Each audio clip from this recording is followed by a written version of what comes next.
Lecture de la compilation post-mortem des écrits de Ellen G. White intitulée Rayons de santé. Chapitre 39. Vertu charitable. Dans nos rapports avec nos semblables, manifestons de la sympathie, de l'indulgence et de la maîtrise personnelle. Nous différons les uns des autres. Nous avons tous des dispositions, des habitudes, une éducation qui nous sont particulières. Chacun a ses propres opinions. Notre compréhension de la vérité, nos idées sur les problèmes de la vie pratique ne sont pas en tout point les mêmes.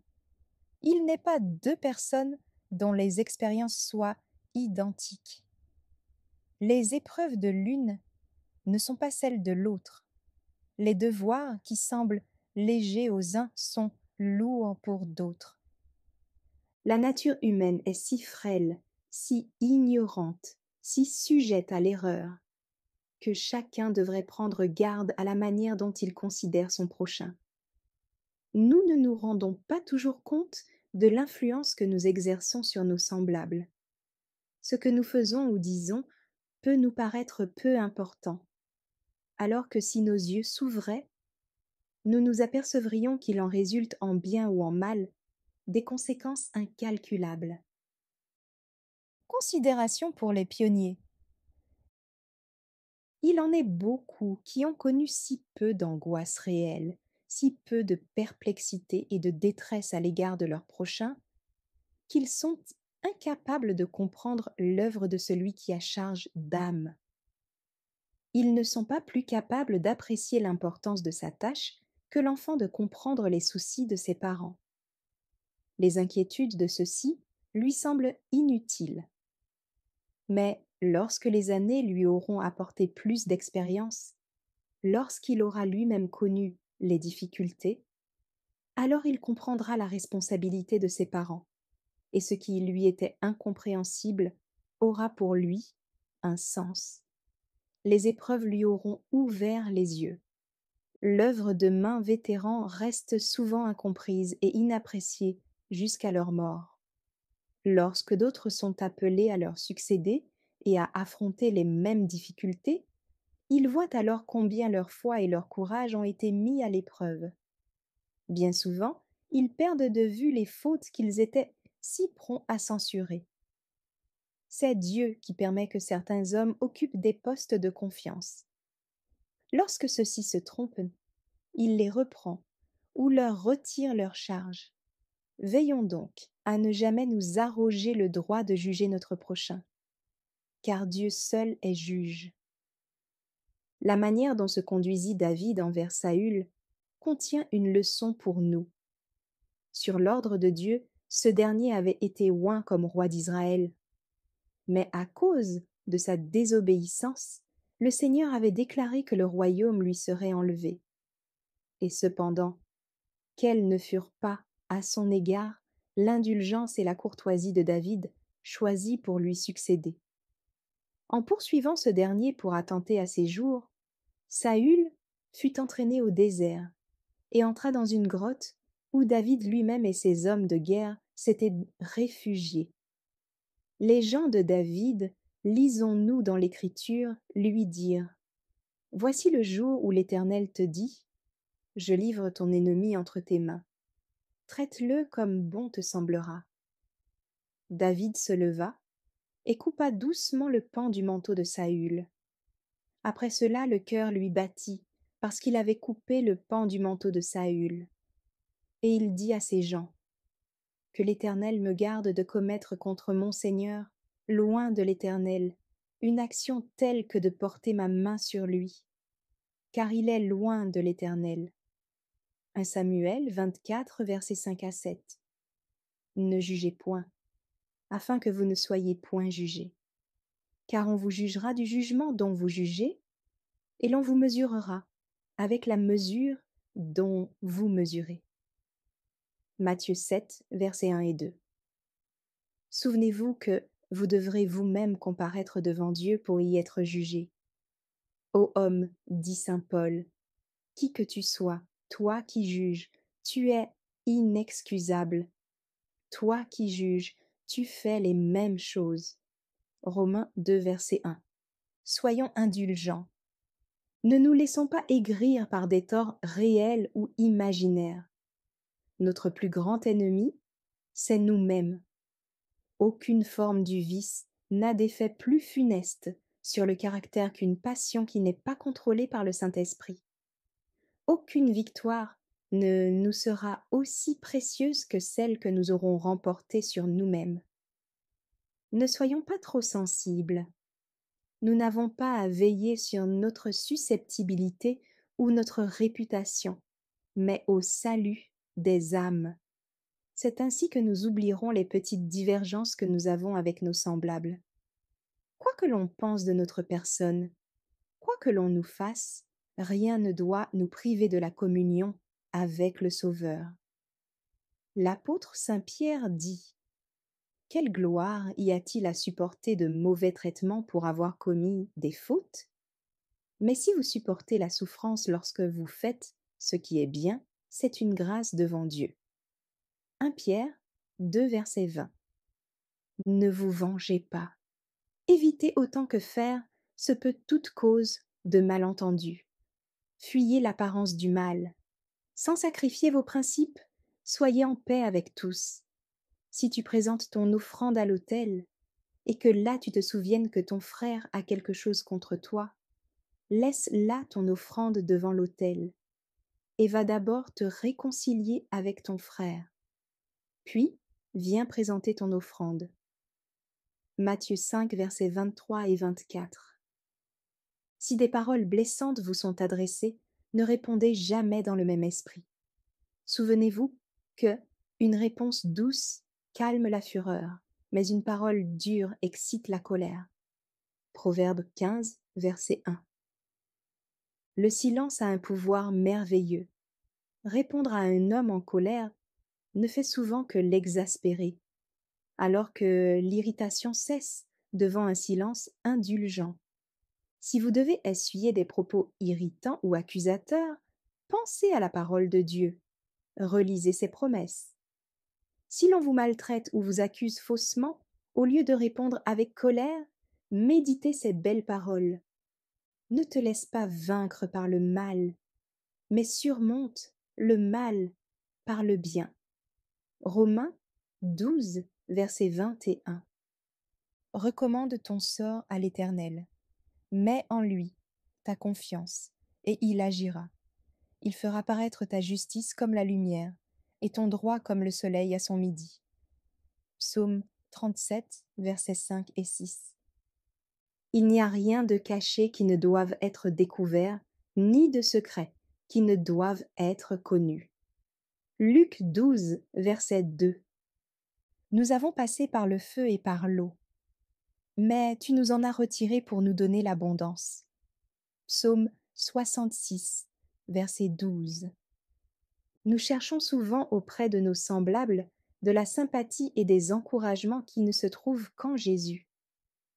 Dans sa miséricorde et sa sagesse, le Seigneur permet que ceux en qui nous plaçons notre confiance nous fassent défaut, afin que nous comprenions combien il est insensé de compter sur l'homme. Ayons en Dieu une foi implicite, humble, exempte de tout égoïsme. Il connaît les peines secrètes qui nous tenaillent le cœur et que nous ne pouvons exprimer. Lorsque tout paraît sombre et inexplicable, souvenons-nous des paroles du Christ. Ce que je fais, tu ne le comprends pas maintenant, mais tu le comprendras bientôt. Jean 13, verset 7. Relisez l'histoire de Joseph et celle de Daniel. Le Seigneur n'empêcha pas les machinations des hommes qui avaient décidé leur perte. Mais il les fit tourner au bien de ses serviteurs qui avaient conservé leur foi et leur loyauté dans l'épreuve. Aussi longtemps que nous serons ici-bas, nous rencontrerons des influences adverses. Des provocations éprouveront notre tempérament. C'est en y faisant face dans un bon esprit que nous développerons en nous les grâces chrétiennes. Si le Christ habite dans nos cœurs, nous serons bons, patients, indulgents et joyeux. Nous vaincrons le moi jour après jour et nous manifesterons un noble héroïsme. Telle est notre tâche. Mais il nous est impossible de l'accomplir sans le secours du Sauveur, sans une ferme détermination, sans un plan bien arrêté, sans vigilance, sans prières incessantes. Chacun a ses propres luttes, ses propres ennemis. Dieu lui-même ne peut rendre nos caractères nobles et nos vies utiles si nous ne collaborons pas avec lui. Renoncer à la lutte, ce serait perdre la force et la joie de vaincre. Ne pensons pas continuellement à nos épreuves, à nos difficultés, à nos peines et à nos tristesses. Tout cela est inscrit dans les livres du ciel. En ressassant nos désagréments, nous oublions bien des sujets de joie, la bonté de Dieu dont nous sommes entourés à chaque instant, et l'amour dont les anges s'émerveillent, qui lui fit donner son Fils pour mourir à notre place. Si, en tant que collaborateur du Christ, vous croyez que les soucis et les épreuves vous accablent plus que les autres, n'oubliez pas qu'il y a pour vous une paix inconnue de ceux qui évitent vos fardeaux. On trouve au service du Seigneur joie et consolation. Montrons au monde qu'il ne saurait y avoir d'insuccès pour ceux qui vivent selon Dieu. Si vous êtes triste, gardez pour vous vos impressions. Ne jetez pas une ombre sur la vie de vos semblables. Une religion morose n'attire pas les âmes. Elle les éloigne, au contraire, jusque dans les filets que Satan dispose pour y faire tomber ceux qui s'égarent. Au lieu de penser à vos découragements, songez à la force qui est en Christ. Fixez votre attention sur ce qui est invisible. Dirigez vos pensées sur l'amour immense que Dieu a manifesté à votre égard. La foi endure l'épreuve, résiste à la tentation, supporte les désappointements. Jésus est notre avocat. Tout ce qui peut nous assurer sa médiation est à notre disposition. Le Sauveur a en haute estime tous ceux qui se donnent entièrement à lui. De même qu'il fut avec Jean, l'apôtre bien-aimé, dans son exil à Patmos, il est aussi aujourd'hui avec tous ceux qui, à cause de leur amour pour lui, passent par des épreuves. Dieu ne permettra pas que l'un de ses enfants fidèles soit abandonné dans sa lutte contre les forces sataniques. Il prend soin, comme d'un joyau précieux, de tous ceux dont la vie est cachée avec le Christ en lui. C'est à de tels serviteurs qu'il est dit « Je te garderai comme un sceau, car je t'ai choisi, dit l'Éternel des armées. » Agé 2, verset 23. Parlons donc davantage des promesses divines. Pensons au désir qu'a Jésus de nous bénir. Il ne nous oublie pas un seul instant. Lorsque, malgré les circonstances adverses, nous nous reposons avec confiance sur son amour et maintenons notre communion avec lui. Le sentiment de sa présence nous inspire une joie calme et profonde. Parlant de lui-même, il a dit « Je ne fais rien de moi-même, mais je parle selon ce que le Père m'a enseigné. Celui qui m'a envoyé est avec moi. Il ne m'a pas laissé seul, parce que je fais toujours ce qui lui est agréable. » Jean 8, versets 28 et 29. Le Père était toujours présent aux côtés du Christ, et son amour infini ne permettait pas qu'il lui arrivât quoi que ce soit qui ne fût pas pour le bien de l'humanité. C'est cette assurance qui le réconfortait. En l'imitant, nous ferons la même expérience. Celui qui possède l'Esprit du Christ demeure en lui. Tout ce qui lui échoit vient du Sauveur, qui l'entoure de sa présence. Rien ne saurait l'atteindre sans sa permission.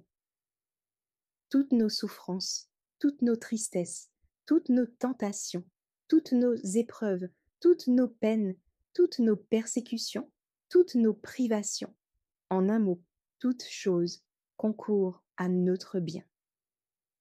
Toutes les circonstances de notre vie travaillent en notre faveur. Médisance. Si nous comprenons la patience que le Seigneur exerce à notre égard, Nous ne jugerons ni n'accuserons personne.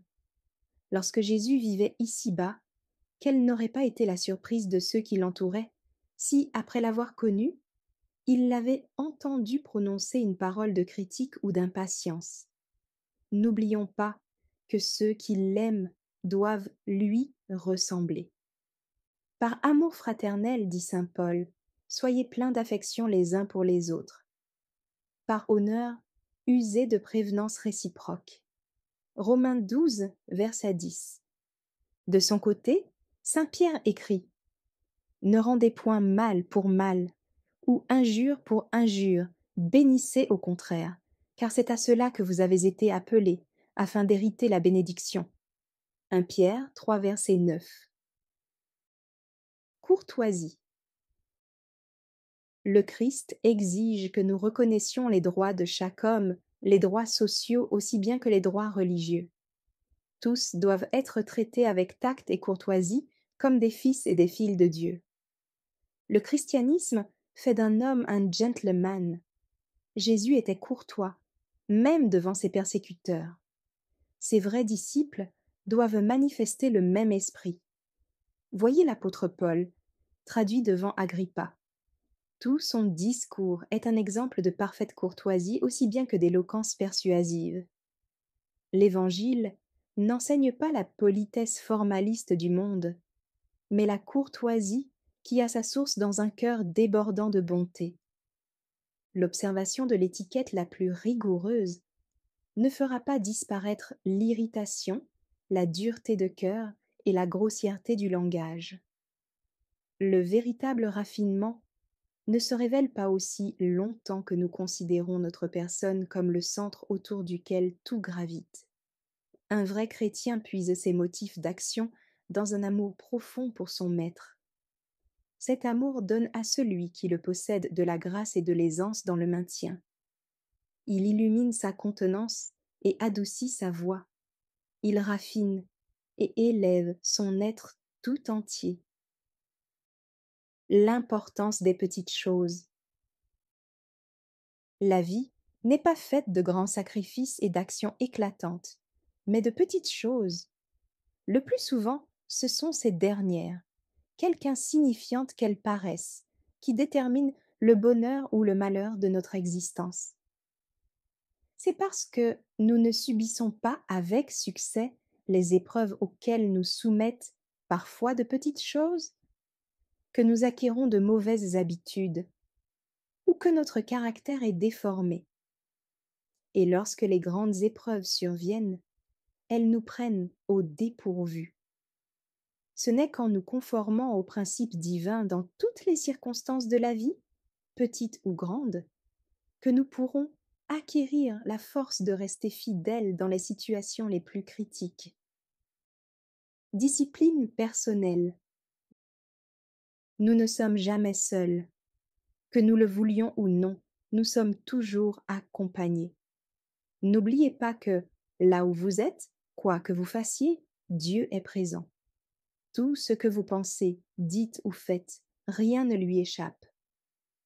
Toutes vos paroles, toutes vos actions ont pour témoin un Dieu saint, ennemi du péché. Pensez-y toujours avant de parler ou d'agir. En tant que chrétien, vous êtes membre de la famille royale, enfant du roi du ciel. Ne faites rien, ne dites rien qui outrage le beau nom que vous portez. Jacques 2, verset 7. Étudiez soigneusement le caractère divino-humain et demandez-vous toujours: que ferait Jésus à ma place? Que ce soit la règle de votre vie. Ne fréquentez pas sans nécessité ceux qui, par leur séduction, affaibliraient votre désir de faire le bien ou qui troubleraient votre conscience. Ne faites rien dans la rue, en autobus ou ailleurs, qui ait la moindre apparence de mal. Accomplissez chaque jour quelque action pouvant améliorer et embellir votre vie que le Christ a rachetée par son sang. Agissez toujours par principe et non par impulsion. Tempérez de douceur et de bonté l'impétuosité de votre nature. Évitez toute légèreté et toute plaisanterie. qu'aucun trait d'esprit déplacé ne s'échappe de vos lèvres. Ne laissez pas divaguer vos pensées. Maîtrisez-les au contraire et soumettez-les au Christ. Occupez-les à la méditation des choses saintes. C'est ainsi qu'elles seront pures et justes. Songeons à la puissance ennoblissante des pensées pures. C'est là que réside la seule sécurité de l'âme. Un homme est tel que sont les pensées dans son âme. Proverbe 23, verset 7. On parvient à se maîtriser par l'exercice. Ce qui paraît tout d'abord difficile devient facile par la répétition constante. C'est ainsi que les bonnes pensées et les bonnes actions deviennent habituelles. Si nous le voulons, nous pouvons nous détourner de tout ce qui est bas et inférieur, et nous élever jusqu'à un haut idéal. Nous serons alors respectés des hommes et aimés de Dieu, loués et encouragés. Cultivez l'habitude de parler en bien des autres. Étendez-vous sur les qualités de ceux qui vous entourent.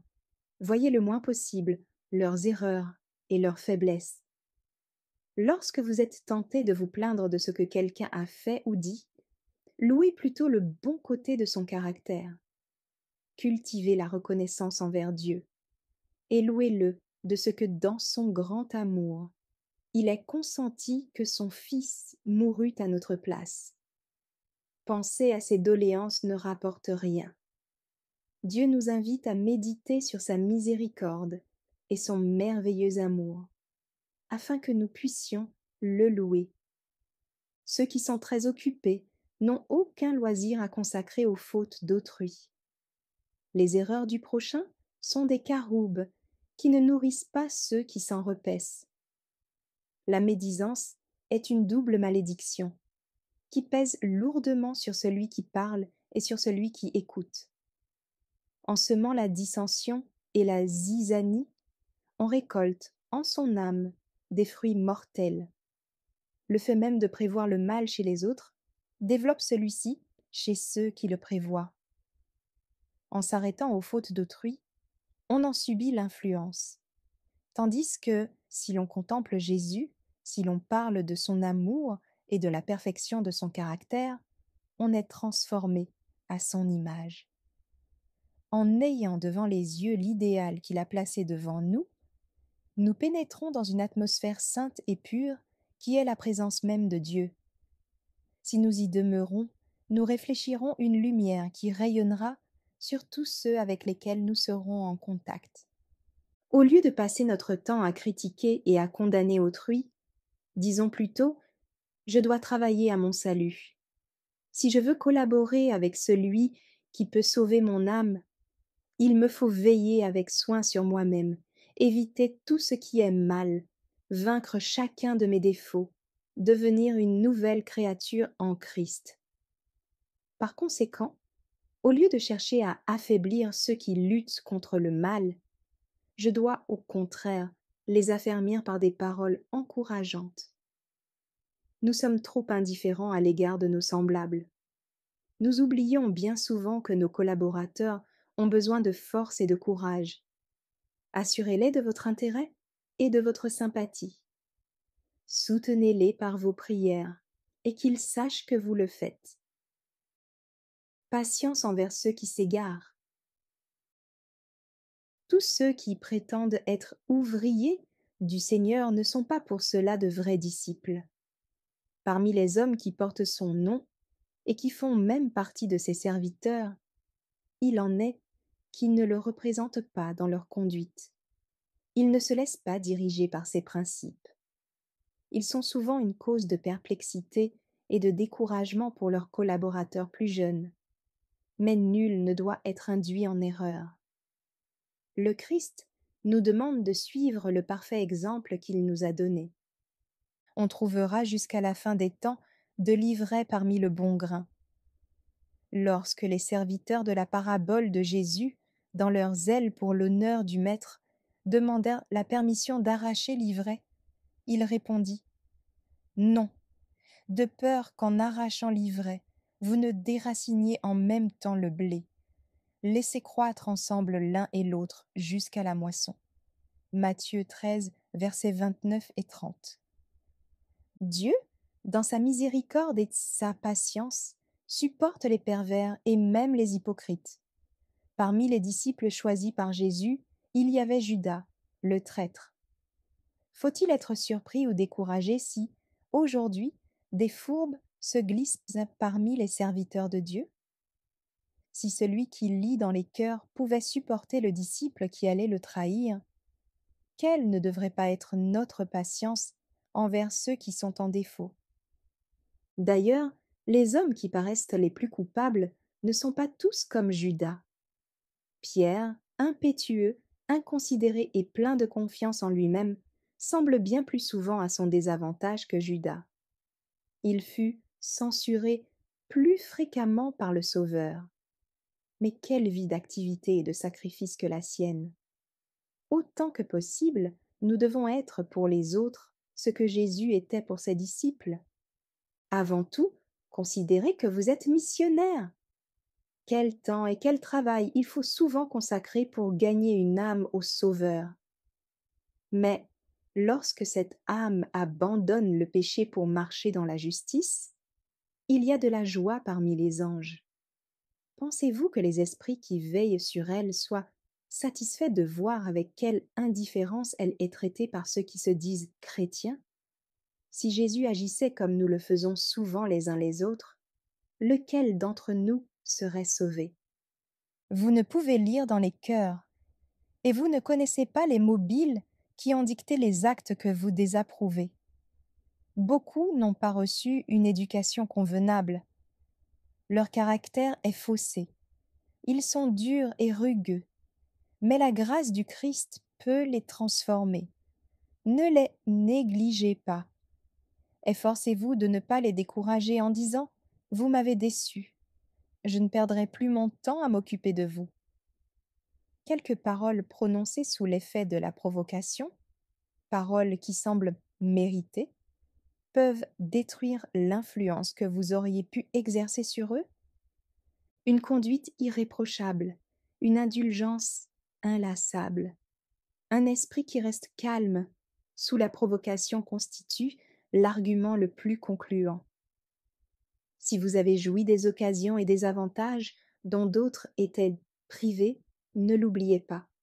Soyez toujours un instructeur sage, attentif et aimable.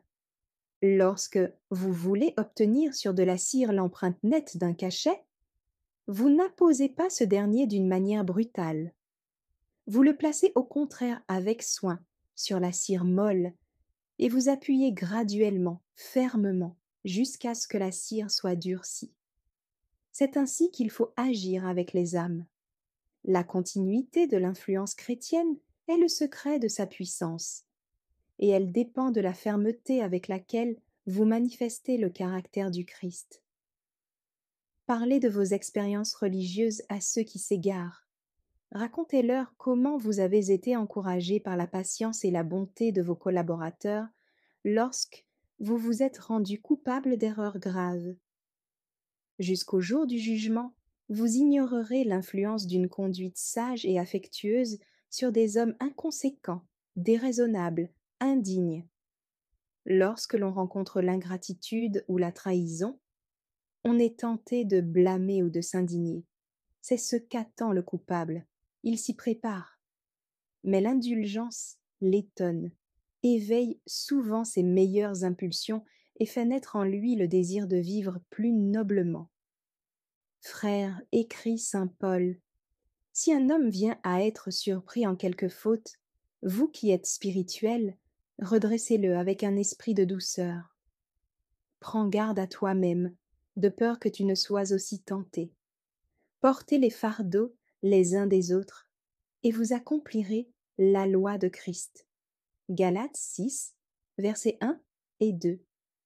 Tous ceux qui se disent enfants de Dieu doivent se souvenir qu'ils sont des missionnaires et que, comme tels, ils seront amenés à rencontrer bien des caractères différents. Il y a les rudes et les raffinés, les humbles et les orgueilleux, les religieux et les incrédules, les instruits et les ignorants, les riches et les pauvres. On ne saurait les traiter tous de la même manière, mais tous ont besoin de sympathie. Par un contact mutuel, les esprits se polissent et se raffinent. Dépendant les uns des autres, nous sommes étroitement unis par les liens de la fraternité humaine. C'est par les relations sociales que le chrétien entre en rapport avec ses semblables. Qu'il fasse briller la lumière divine qu'il a reçue sur le chemin ténébreux de ceux qui se perdent. Qu'il ne considère pas l'amour du Sauveur comme un trésor précieux et sacré qui n'appartient qu'à lui, qu'il soit au contraire comme une source d'eau qui jaillit jusque dans la vie éternelle et désaltère tous ceux qui vont y étancher leur soif. Son influence sociale, sanctifiée par l'Esprit du Christ, l'aidera à gagner des âmes au Sauveur. Merci d'avoir écouté cette lecture. Si vous avez des questions ou des remarques sur le thème abordé, n'hésitez pas à les partager dans les commentaires et notre équipe ne manquera pas de les considérer. À bientôt sur lereste.org.